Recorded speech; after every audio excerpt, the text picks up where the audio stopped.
আজকে যাচ্ছি hair cut করতে, খাস বাংলায় যদি বলি চুল কাটতে। জানো তো সবার হাতে কিন্তু চুল কাটা যায় না, চুল কাটলে চুল লম্বা হয় না। আমি এমন একজনের কাছে যাচ্ছি, চুল কাটলে তাড়াতাড়ি চুল লম্বা হয়। বিশ্বাস করো, আমি না শুধু, অনেকেই তোমরা কাটো। আমি আশা করি তোমরা ভিডিওটা দেখলেই বুঝতে পারবে আমি কার থেকে চুল কাটলাম।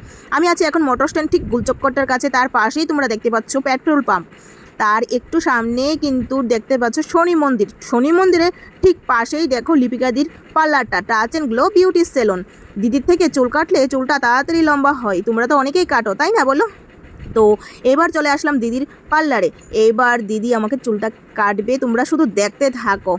আর দিদির পার্লারে কিন্তু এখন অফার চলছে, আমি কিন্তু অফারটাও নিয়ে নিলাম। তোমরাও অফার নিতে পারো। পয়লা বৈশাখ উপলক্ষে দিদি ভালো ভালো অফার দিয়েছে, দিদির পেজ ফলো করলে তোমরা দেখতে পারবে। তোমাদেরকে বলছি, শোনো শোনো, আমি জানি তোমরা অনেকেই দিদিকে ভালোবাসো, যার দরুন আগের ভিডিওটা তোমরা প্রচুরভাবে শেয়ার করেছো। তো আবারও বলছি, রিকোয়েস্ট করছি, আবারও যদি শেয়ার করে দাও তো দিদির নতুন লোকেশনটা অনেকের চোখেই পড়বে। সব সময় তো সবাই মোবাইল ধরে না, তার জন্য বলছি তোমরা যদি একটু শেয়ার করে দাও তাহলে লোকেশনটা নজরে আসবে। দিদির নিউ লোকেশন বলে কথা, দিদিরও তো কিন্তু সবাই চিনে, কিন্তু লোকেশনটা তো চিনতে হবে নতুন করে আবার, তার জন্য বলছি। তোমরাই বলো তো আমার হেয়ার কাটটা কেমন হয়েছে। আর দিদির কাছে তোমরা কারা কারা হেয়ার কাট করো বলো। আমি তো সব সময় দিদির কাছেই হেয়ার কাট করি, আমি ভালোবাসি। হেয়ারের সমস্ত কাজ কিন্তু আমি দিদির থেকেই করি।